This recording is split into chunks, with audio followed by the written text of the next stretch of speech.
This is Up for Grabs, a podcast where three unfiltered friends talk about anything and everything. And now, here are your hosts, Tracy, Kim, and Rachel.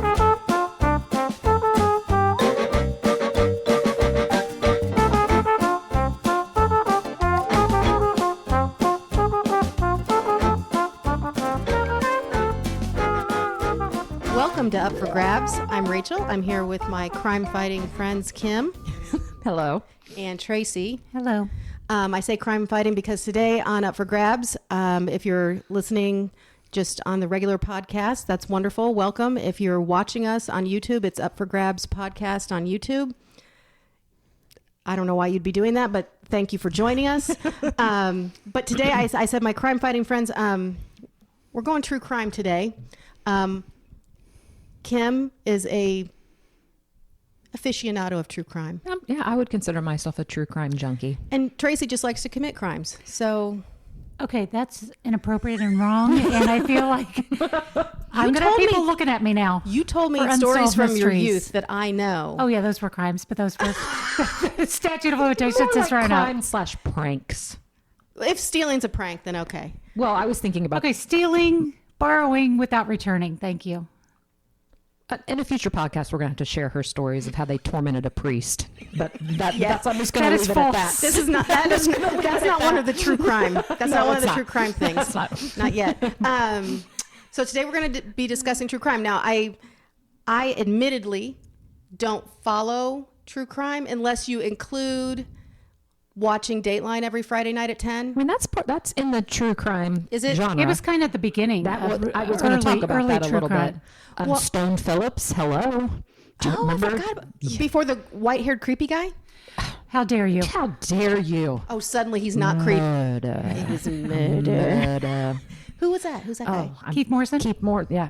Well, you were really too quick with That's what I do every Friday. Fun fact, Keith Do you watch Morrison. For the past 10 years. It's that and 2020. And when they both have a new episode on. Oh, I DVR one of them. It is golden. That is like. But Dateline has a real following with their people, like at Crime Con, which that's on my bucket list. Oh, time out. There's a Crime Con? Oh, there is a Crime Con. And they like Keith Morrison, all those people go. And I mean, he does voicemails for people. Because his voice is so Cameo. Crazy. He's on Cameo, and he will do a voicemail for you for your phone. I mean, I don't know. Stone Phillips was one of my all-time favorites as far as he was the catalyst for my true crime obsession. Which one did To Catch a Predator? Chris. Hansen. Hansen? Yeah, Chris Hansen. He does cameos too. Ooh. Hilarious. Yeah, Chris Hansen, yeah. Well, I mean, I don't watch I'm not taping if it's a double, but I oftentimes there's nothing else on a Friday and I don't go anywhere. So oftentimes I will be watching it, taking copious notes on how to off my husband without ever being. That's what my husband always says. Found out. My husband said that he probably needs a crime folder. Yeah. Like of where, who did it, whatever, because I probably have perfected a way to murder and not get caught. Yeah. I mean, it's really, I think it's very helpful. And every time he walks in when I'm watching it, he gets a little nervous. Yeah. He's like, are you finding it? As he should be, because it's really a step-by-step guide. It is. It truly is. Lucky for him. They were the perfect couple, or so everyone thought. Yeah. Like every time. Was it murder? Yeah, so that's my true crime kind of starts at Dateline and ends at is it the Tiger King? Oh, yeah. Lion King, what's his name? Tiger King. I don't know if that... Well, who killed Carol Baskin's husband? I mean, she did. But that would be a true crime. Yeah. But no, he did commit a crime, though, didn't he? Yeah, he did commit a crime. Again, those were little ones, weren't they? I don't know. I think it landed him in jail on Carol, and he was, all kinds of crazy things. But true crime has evolved over the years because of social media and podcasts. Podcasts are a huge promoter of, if you Googled true crime podcast, literally hundreds. Yeah. Hundreds of them. Hundreds? Which, I mean, you can look at it as, that's really creepy, But I think people are fascinated and most true crime podcasts are unsolved cold case Okay. cases. And there have been famous ones that have caught, because of a certain podcast, they have caught people or they get tips and it leads to the solution of the case. And then there's podcasts that do true crime more as a historical. That's kind of what we're going to focus on today. Maybe something that was solved, but it's just happened so long ago and there's a history behind it. And people just are kind of fascinated in digging into the specifics of the story. Which kind do you like better? The ones that are solved or unsolved? I love the cold case ones. Okay. Which Yeah. kind of, It's like a puzzle, and you want to be able to finish it, to complete the puzzle. yes. So you're like putting together the pieces that other people have collected, and then you're like, oh my gosh, I found the missing piece. I finished the puzzle. So maybe an assignment we could have after this podcast is to solve an unsolved mystery. Like in the next week, or like Well, someone. I'm not going to put a timetable. Okay. It might have taken some people 20 years, but I was going to get involved in my spare time with a local case recently. No, Last summer, before everything COVID, yeah.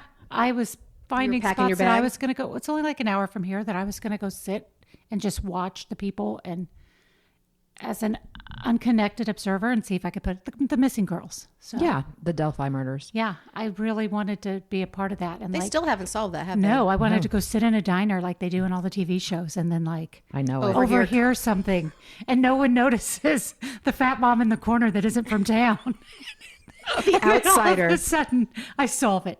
All right, I'm sorry. No, Kim you're probably fine. has a whole So schedule. and we're I ruining have it. 3 podcasts that if anybody is interested that's listening that are very worthy of a listen. The first one is called Crime Junkies, and that's a fun one because the 2 ladies that host that podcast are from Minneapolis. And Crime Junkies is probably one of the most popular podcasts. I looked on it. It gets 22 million views each month. Wow. We get excited with 100 downloads. It is pretty exciting. But Ashley Flowers is the main host, and then her best friend Britt is her sidekick. And they basically have developed where they do about a 45-minute podcast every Monday, and they will talk about a case. Okay. And most of the time they're cold cases, and they'll just give a rundown of the case. They investigate the background of the case, but they're not out there being the personal investigators. Right. And it has grown. She now has her own company. And so there's like 7 or 8 different podcasts that have sprouted from that. And she's got different investigative journalists. It's definitely worth your listen. My second favorite one, and it's a weekly podcast, is called The Murder Squad. 2 men on that are Paul Holes, which he's one of my favorite people. He's a very good looking man, and he's got a cool voice, but he is a retired forensic cold case. So he knows his stuff. And then Billy Jensen, his sidekick, is just a journalist. And they go over cold cases as well. And they kind of reopen the ideas. And Paul will talk about the forensic side of it, and Billy will talk about the journalistic side of it. Paul Holes is famous for being one of the detectives that helped solve the Golden State Killer. So Okay. he worked with the DNA and worked with the forensic. And so that's kind of his claim to fame. And then the last one, it's called Up and Vanished. And I've not heard of that. the guy that runs this, his name is Payne Lindsay. And he's an Atlanta-based filmmaker, but this one is so good. The new season just dropped yesterday. He goes out in the field and investigates these. And he puts himself in situations. So this newest one is like an Indian reservation in Montana, and the killing of, you would not believe how many women are murdered. Indian women are murdered. And I know I'm not saying the right Native American. Yes, I'm sorry, but Native American. But he's investigating this, and he's putting himself. It's crazy. So it's called Up and Vanished. Up and Vanished. And it'll be like maybe 10 to 12 episodes that are weekly, and I'm literally like just waiting for the next one. Like, what's he finding out? And they're long cold cases that many years ago, and he's trying to figure those out. So Interesting. Okay. those are my top 3. And then before we get into the case, I just wanted to, I know some people would rather watch something. And I'm telling you, if you Google true crime documentaries, you are going to find hundreds and hundreds and hundreds. HBO has the best ones. They have the ones that are done the best. So there's a case called The Staircase, and it's about a man's wife that fell downstairs and was and died. So I've seen it. It's been very, Yeah, I mean, you it's said been it, on yeah. Dateline. It's been on everything. And it's a very, very odd case. And it went on for years and years and years. It is a great. He has gray hair. She Yes. was full of blood. Yep. It is a great Yep. documentary, and I'm not going to say too much else about Who it. did it? But Him? Who do you think did it? the documentary was done so well. Yeah. And then I stumbled upon one over quarantine last year called Murder on Middle Beach. Saw it. And it was a son that his mother was killed. Yeah. And he truly believes that it's his dad. Never been convicted. He doesn't. It is the oddest. I'm sure Christmases are awkward at their house. Well, and I feel like we're the first generation to have this phenomenon. Yes. And I'm sorry. that's but, all right. Of the true crime or the investigative part of people being involved because of the internet, because of cameras everywhere. Like before somebody got killed, they got dumped in a alley, a couple generations back, or in a ditch somewhere. Well, I guess we're never going to find out who killed Bob. Like he was just dead. But now they can go back and they can see, well, there was a Yes. truck here 4 miles down the road 30 minutes earlier, like That's one of the notes I made in my crazy. in my notebook for Dateline was it was a hell of a lot easier to get away with murder back in the 70s than it is now. So I have to put a I lot missed- more work into it now.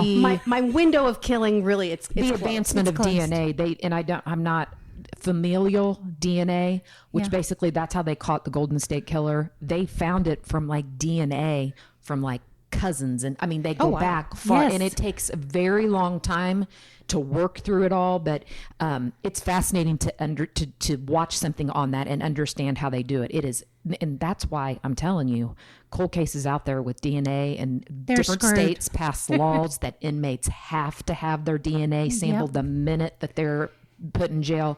They're going to catch people. Absolutely. I think both Ancestry.com and 23andMe have a spot on the form that do submit this for familial, correctional DNA submission.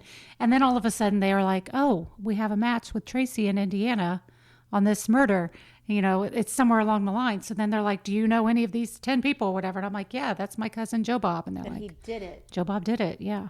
I don't think have a that would cousin be Joe in a Bob. former life, or maybe I would have loved, or not former, but if I could go back in time, and if I think that if I had the scientific brain, that would be the most fascinating job. Forensics? Would you have been with Yes. the Okay, can I Absolutely. again? I got to interject one more time. I can't help myself, but I was married to someone in law enforcement, or with someone for 25 years, so I, have a little bit, not hardly any inside knowledge, but some, of just how things work. And there are a lot of kids now going to school to be a forensic scientist or whatever, and they think it's going to be like on TV shows. Yeah, and it's not. And unfortunately, it's not that one person that shows up at the crime scene and gets under the fingernails, and then they take it back to the lab and they do the science on it, and then they process the body 2 hours later, and then they're doing all the jobs of 10 people. I know. And unfortunately, there's going to be a lot of disillusioned kids getting out of college in the next few years that find out they really just sit in a lab all day long, or they just go out. This dead people thing isn't as fun as they It thought is it was not going to near be. as fun as they're thinking.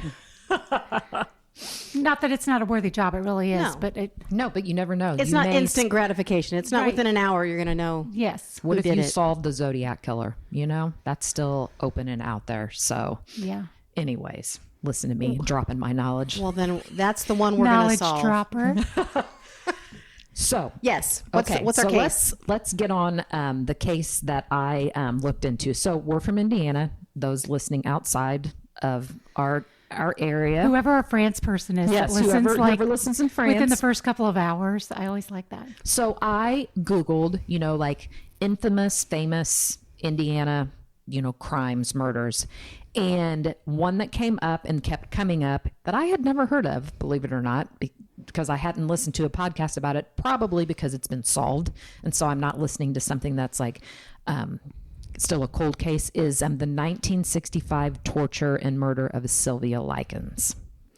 Now, I recognize the name, and I remember it was a big deal here in Indiana, but I don't remember all of the... Right. And it was in Indianapolis. So it was really local to us. And Tracy, your fun fact? My fun fact, you know how I like to name drop. This is for Joe Schaefer. But this isn't really a name drop. But my parents grew up early years on West New York Street, and this occurred on West New York Street. So the house no longer exists. Right. So if anybody's looking at this and thinking, oh, that, you know, they tore it down in the early 2000s. So let me just give my brief synopsis of what the whole crime was. So Sylvia Likens is a 16-year-old girl. That's who we're talking about. And she was murdered in the summer of 1965. So just a little background on Sylvia.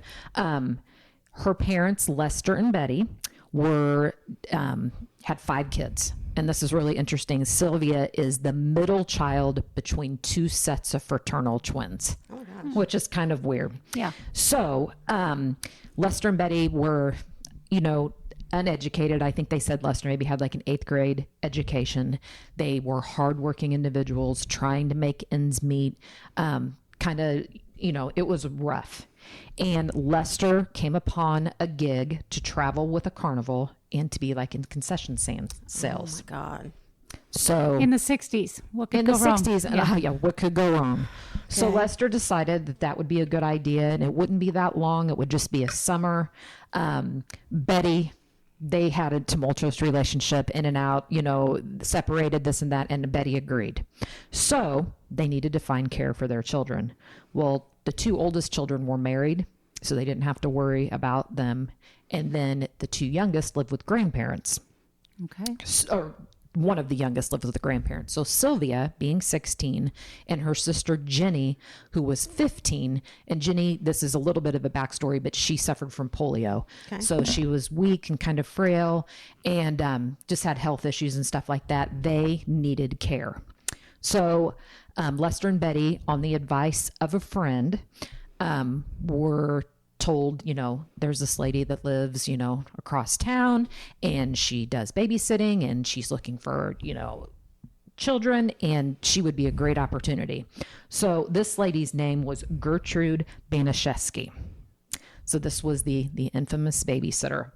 So Lester, and this is where the story gets a little bit weird, went ahead and agreed, talked with Gertrude a couple times, never met her personally, and never went into her house. I just think, not that times have changed, but I just think they were desperate, and they trusted their friend, and hey, Gertrude's going to take care of our kids for summer. The payment was like $20 a week, which nowadays it would average out to be like $150 a week. So that's where Sylvia and Jenny went. That's where they went in the summer of 65. Well, to interject, I feel like I've left my kids with unchecked people. I mean, at least I met them and I looked in their house, but that doesn't mean I know what goes on. Yes and no. I mean, you do some surveillance, don't you? I mean, this is spending the night. This is like living there. Yeah. Oh, living there. I thought it was like there. Living there for. I check references. Summer. Come on, and I put a couple things together while you were talking. Not that it's an unsolved mystery that I'm solving.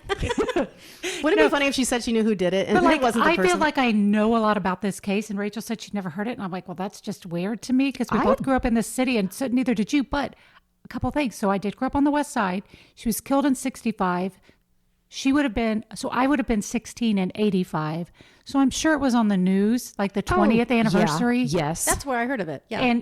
And so, you know, I would have been her age, and I must have really like been frightened or identified or something where like I talk about it like I know them. I don't know them. People, I don't know these people. No, but like when you say the case, I'm like, oh yes, well aware. Like I know the details of the blood type, and obviously I don't know any of that, but I feel like I do, and I think it's that. It was a cautionary tale from when you were growing up. Yes, that can happen to somebody that age, like somebody that's 16 can be murdered. Yeah, and it probably that kind of stuff just stays with you. Yeah.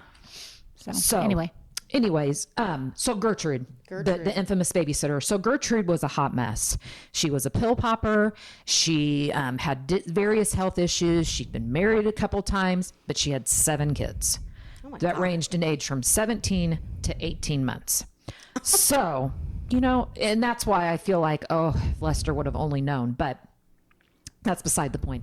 So no, we're not letting Lester off the hook. He was at the carnival, you guys. Bullshit. I'll come back to Lester because I'm not okay with this. That's what kind of the parents stuck with me almost the whole time I was researching this. But I'll come back to that. At the carnival, Tracy. Okay, you have time. So, Gertrude, 7 kids. She was single, so she needed the money and all that, addicted to pills. They put her as like a skinny woman who had suffered from asthma, whatever. So what started the abuse? Like what, I was like, okay, what happened? Well, from the get-go, when Sylvia and Jenny moved in, Jenny did not get along with Gertrude's oldest daughter, who was 17. Her name was Paula. Paula plays a big role in this. And so she was just mean, bullied, all this stuff. Lester wasn't good about getting payment on time. And and Gertrude took it out on the children. Jenny really didn't get the abuse. The way the story goes is that Sylvia just kind of took the brunt of it. So it just started out as, hitting, getting locked in her room for a period of time, and then it just escalated. Okay, I have a question. Maybe you already said this.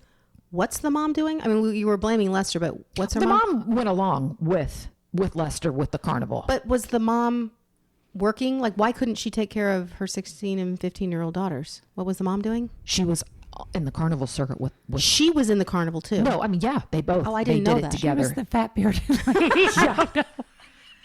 And I researched her a little bit too, Sylvia's mom, and she had been arrested a couple times for shoplifting, and she just kind of was. There was some sketchiness to. Well, I just missed that part, like dynamic that they decided. Betty went as they well. Both up and joined the carnival. I don't understand it, but on a side note, my grandma, when she was younger, went to Jasper, Indiana every summer to live with her aunt and to do work and chores. And I mean, I know that it's not the exact same thing, but their parents you're gone the entire summer at 12 years old. Right. So I think the idea of we've got to keep a roof over our heads for these kids, this opportunity, we're going to have to just trust it. I right or wrong, I guess because I've never been in that desperate of a situation, literally they needed money. I don't know. It gets crazier. Okay, keep going. It gets crazier. So the abuse, this was 4 months. It was July to October. Okay. This happened just in a 4-month period. The abuse escalated crazy. I mean, Gertrude was nuts.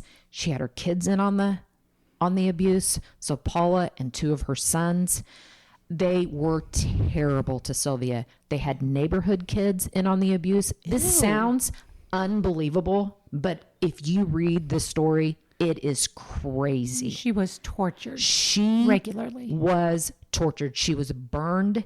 She was beaten. She was malnourished. They carved things in her skin that she was a prostitute. It was awful. It was awful. It was like a house of horrors. It really was. And, Jenny kind of was threatened. She was on the sidelines. She didn't have a voice. So when I was researching this, I was like, nobody noticed anything. This is the summer. So most of the summer wasn't school. So there was no worries about that. Jenny did reach out to her older sister at one point. Diana was her name, and told her what was going on. And Diana called CPS, and CPS made a house visit to Gertrude's house and did not come in, talk to Gertrude. Hey, are you abusing the kids? No, they're good. Gertrude okay, bye. Forced Jenny to state that Sylvia had ran away and that nothing was going on. So the nothing to see here, folks. One opportunity, and you always hear that CPS is called. They go, "Oh, everything's fine," and boom. Yeah. Well, here's my question then. If you said that they had 2 older siblings that were married, why didn't they go live with them? I have no idea. There isn't reasoning on it. And maybe, it wasn't convenient for them or whatever, but if your sister called you and said, hey, you might want to call CPS, we're being abused, would you say, come live with me? Am I being too functional? Is this Yes, this you're family being is too entirely dysfunctional. And Diana, the older sister, really, in the interviews that they did with her after everything, said that she really kind of thought that the girls were just kind of over exaggerating the story because they didn't really want to be there. And then when she heard that Jenny said nothing was really going on and that Sylvia had, ran away and it was nothing, and, she came back and all that stuff, it was just one of those almost like out of sight, out of mind. Okay. I don't want to, everything's fine. I don't want to have to deal with this. So it escalated to the point where Sylvia was basically locked in a cellar and basically starving. And Gertrude knew she was dying. Yeah. So Gertrude came up with a plan that she was going to have Sylvia write a note that said a group of neighborhood boys came over and raped her. And they carved into her stomach, "I'm a prostitute." So she died. Gertrude freaked out, called the police, brought them down into the basement. I didn't look up crime photos because I did not want to see it, but over 100 different type of mutilations on her body. Oh my God. She showed the note to the police officers, and the police officers were suspicious from the get-go. But Jenny whispered to a police officer that day, "You need to get me out of here. I will tell you everything." And that's what instigated the investigation. They weren't going to investigate until she whispered that? Well, I don't know, but thank goodness that Jenny spoke up. I mean, I'm sure that they probably would have, but again, I don't know, 1960. I don't know. I mean, Like, it's easy to say it was a different time, but like it was a different time a few years before I was born. It's not like it was 100 years ago, but you hear or even 1,000 years ago. It was, give or Well, take my lifetime. You hear stories today, and Dr. Phil did an episode, and I don't know the whole. Remember the House of Horrors where the two girls were there for like 10 years? Yes. Oh, yeah. So that And they broke out a window or it something happens. and got out. I mean, it's scary, but Sylvia, so the coroner, it was hemorrhaging, it was malnutrition, it was awful, awful, awful. So that's what prompted the investigation. So the trial was in 1966, May of 1966. And here were the charges. Gertrude was charged with first-degree murder. Good. Paula was charged with second-degree murder. Okay. One of the sons and a neighborhood boy were charged with manslaughter. They were like under the age of 17. So, Ew. To be that mean, that young? I know. Can you, I don't even understand how she had them under her spell that one of her kids would not have. I mean, obviously they were terrified of her. They probably thought if it's not Sylvia, it's going to be me. Yeah. So at the trial, Dad did testify. Jenny testified, and some of the younger neighborhood children testified. Betty, Sylvia's mom, couldn't even be in the court proceedings because she was so traumatized by it. Dad felt horrible guilt. In Jenny and even the other children, Sylvia's siblings said, "My mom and dad were good parents. They loved us. They were working hard. They were in over their head. Things were overlooked. It was just a tragedy. It was awful." So they were convicted. Gertrude was convicted, and she was sentenced to life without parole. Paula was convicted to life, and then the two boys up to 2 years because they were underage. But oh no, it gets crazier. What? But wait, there's more. But wait, there's more. How In could it get crazy? 1971, they were granted another trial because of prejudicial atmosphere. My husband's an attorney, and I was like, well, what is prejudicial atmosphere? And basically, it's that during the time of that trial that the whole town knew about it. And that Kind of like how they request a separate, people were influenced. different location for your people trial. were biased and all this stuff. So I'll be darned, there was a new trial. So Paula went ahead and just took a plea. Paula was the oldest daughter, and she pled to manslaughter, and she was supposed to serve up to 21 years in prison, and she got out in 2. Gertrude was guilty again, and they sentenced her to life, this time without parole. Okay. And then the 2 boys were basically just stayed in juvenile. They ended up serving 18 months. In 1985, Gertrude was up for parole, and the whole town went crazy. writing letters, blah, blah, blah. She got out. Wait a minute, writing letters in her favor? No, not in her favor. Writing letters, like petitions. Okay, 85. We were 16. There you go. So that That's totally why it was makes back sense. in- Yeah. okay. She got out of jail? She got out of jail. So basically, from the time that she was arrested to 1985, she served 19 years. That's Not enough. it. Not enough. That is it. But it doesn't end up being so. She got out of jail. She moved. She changed her name. But then 5 years later, she died. Thank goodness. At the age of 61, I think she had lung cancer.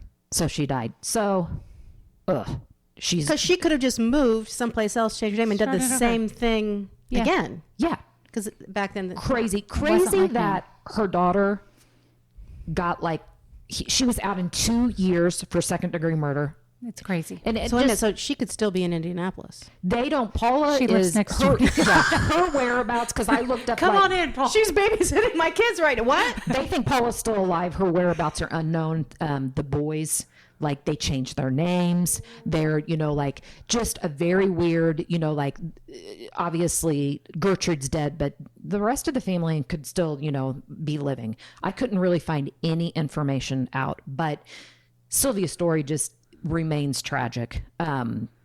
So I was kind of looking up afterwards. Lester died in 2013. Betty, his wife, died much earlier than that. I mean, she died in 1999, I think. And they said both of them were never the same. They divorced. I think Betty ended up getting remarried, whatever. And then the rest of the kids, it was just tragedy after tragedy after tragedy. One of the sons was murdered.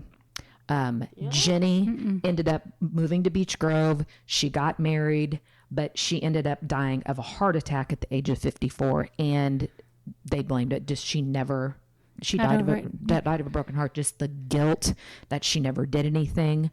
One of the sisters is still alive.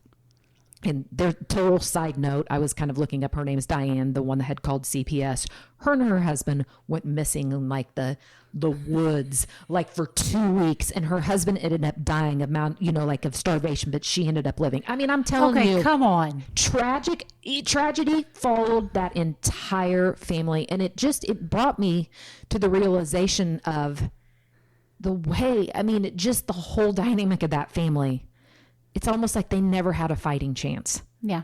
It was so, so sad. Yeah. So they still honor her in the year. I think that the 50-year anniversary was that's kind of, I found this article on Indy Star and it was recent. So they were kind of revisiting the things. The house has been torn down because it was a spectator, you want to go, ooh, where did these things happen? Like the ghost tours we went on in South Carolina. Except these weren't ghosts. These were Correct. Live people. But awful story. And there are several podcasts if you want to learn more about it, or just from a different, there is, you could dive into, I could have talked about this for 2 hours, just the details. But there was also a movie, which I didn't know. And I'm very not excited in it, but I'm, yes. It was in 2007. It's called An American Crime. And it stars Elliot Page, who was formerly known as Ellen Page, but she was in Juno. Stars in that movie. And so, as Sylvia. Okay. So I'm going to, I want to watch that and just kind of just see from the take, just kind of see it as at a different, angle. Yeah, for sure. One thing that I kept thinking while you were talking, here's my feedback you didn't ask for. No, that's what. Is that every neighborhood I've lived in has a weird neighbor. Yeah, absolutely. And weird in the sense that not like I've seen anything bad, but it's just weird comings and goings. Vibes, or Well, was that neighborhood? Covering, I'm guessing that neighborhood was a poor neighborhood. Yeah, for sure. Yeah, and the house next door to it, they did mention this in one of the articles, was vacant. Yeah. So, okay, but there really wasn't a lot of prying eyes. But even in neighborhoods, none of us live in a poor neighborhood right now. But don't you, there's always those houses that you tell your kids to run a little faster when you run past it or whatever. But I never think, we should go look in there. I should go up to their door. I should call the police. There could be a kid trapped in the basement. I know. Yeah. And this is 50, 60 years later. Yeah, there you was know always what I mean? the house that my parents said, trick-or-treating. Well, just make sure you don't stop at so-and-so's house. And well, he was probably a perv and everybody knew it. everybody was afraid of them anyway because we thought the house was There haunted. were houses when our kids were little that we were like, nope, you're not spending the night there. I mean, for sure. You're not, you just kind of. But we didn't do anything. So I was sitting here fully I passing guilt, which is, I mean, that is an extreme case, but I'm like, how could they let that happen? Or how could they?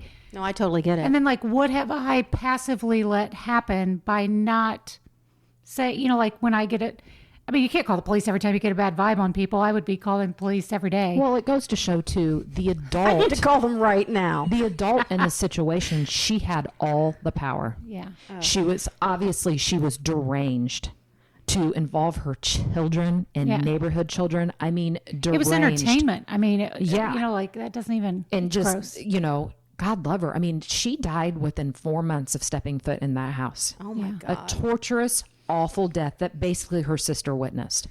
I don't know how. Well, I'm just happy that they solved it, because a lot of those kind of things, especially back when there wasn't a lot of DNA being collected or didn't have the technology to know what to do with it, people got away with stuff that seemed pretty obvious. Yes. So I'm happy at least that someone was she accountable. tried to plead insanity, and I'm guessing she was a sociopath. Well, you got to be crazy to do that kind of stuff. Crazy, but she was not the able kind to that you don't stand get trial. out. She was able to be on trial. You knew what you did was wrong. Go be to crazy jail. in prison. Yeah. Yeah.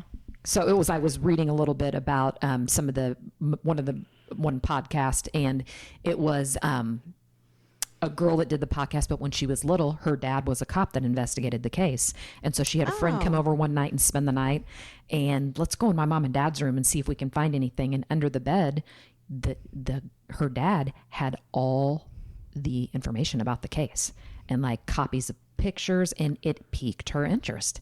And that gave her, as an adult, I'm going to do a story about this because I have some firsthand knowledge of what her dad would never talk about it. Right. It scarred like as far as you just never horrible things to, so there's just so much about the case, and it's so well documented now that it's interesting to read about it. And that's why, I mean, I don't like the fact that people get murdered.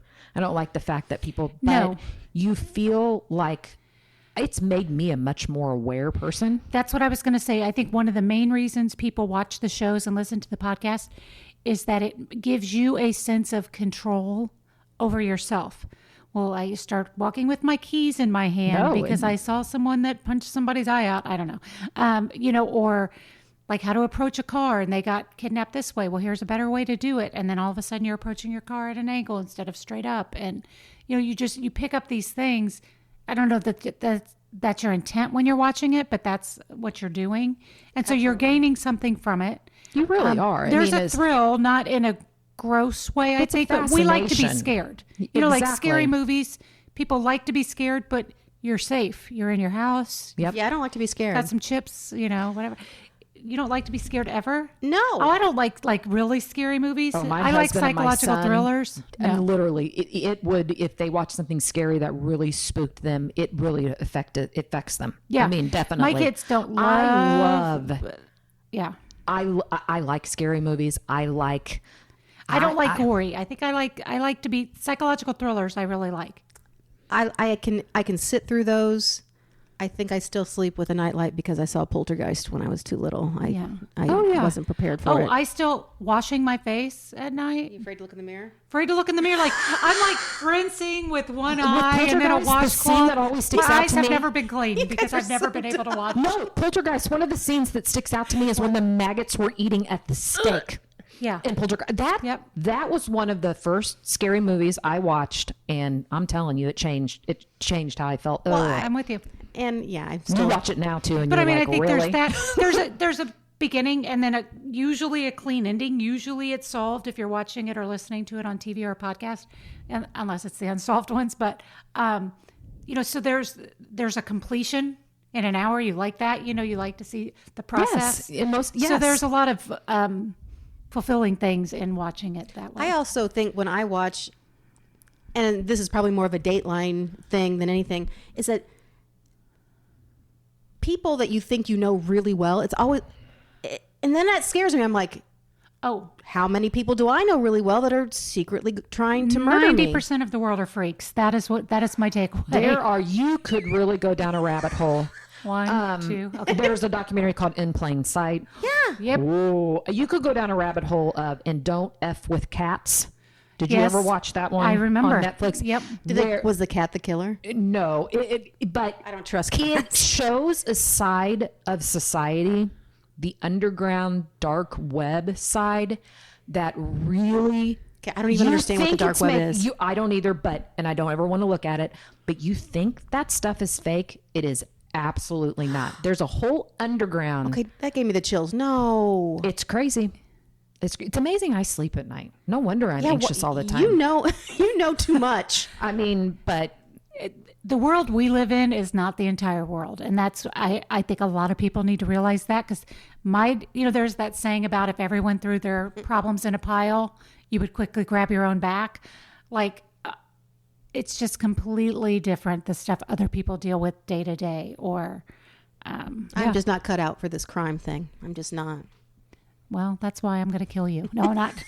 If she dies, it wasn't me. I feel like that needs to be cut out.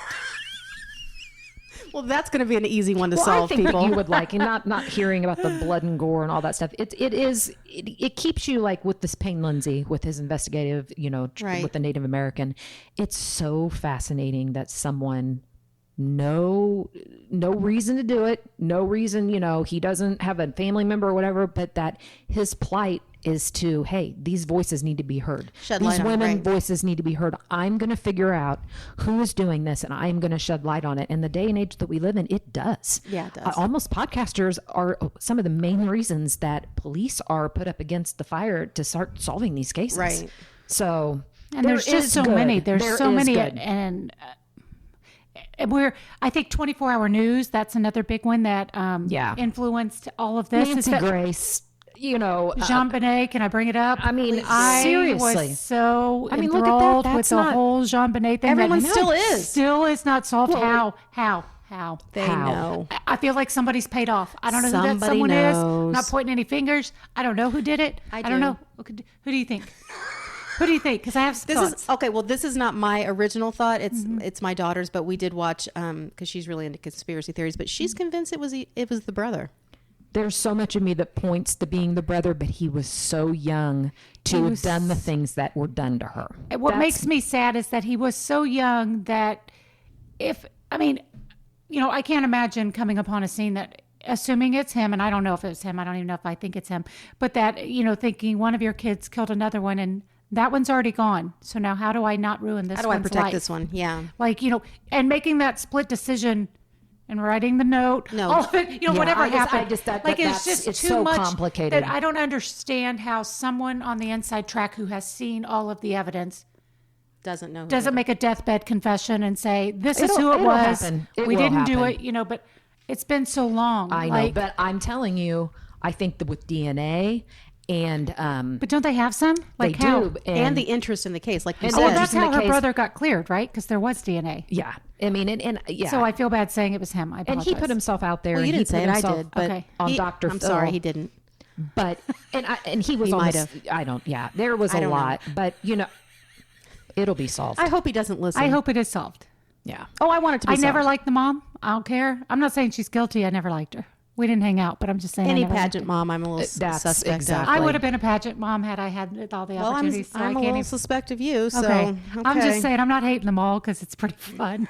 Toddlers and Tiaras. Stop. I love that show. Okay, different podcast. No, that's all I have. I think it would be fun to do this down the road again. I was leery to do any famous, like the Delphi murders here in Indiana or Lauren Spear here in Bloomington. You don't know who's connected to it personally. I don't want to touch things that I don't have the background to touch, you know, that kind of stuff. But maybe next time we'll discuss, but when COVID restrictions lift, do you want to go with me and sit around in the diner? I would absolutely. I was thinking I would like to go. I honestly thought, would it kill me to go a couple hours a week and just walk around and listen as nobody's paying any attention to me because But you're an outsider. They know. Do they know everybody? Come on. Put on some overalls. Somebody knows something. Put on your overalls, kids, and they'll never know. Somebody knows something. They do. Okay. Well, Kim, thank you for shedding a light that now I'm going to be afraid to sleep at night because I think I might be surrounded by. Or educate yourself and overcome people. The fear because it's making you more self-aware. That's right. I'm now. Everyone's a suspect now. So well, everyone's a suspect. Everyone's a weirdo. True. It's all true. Well, thank you so much for joining us today on Up for Grabs.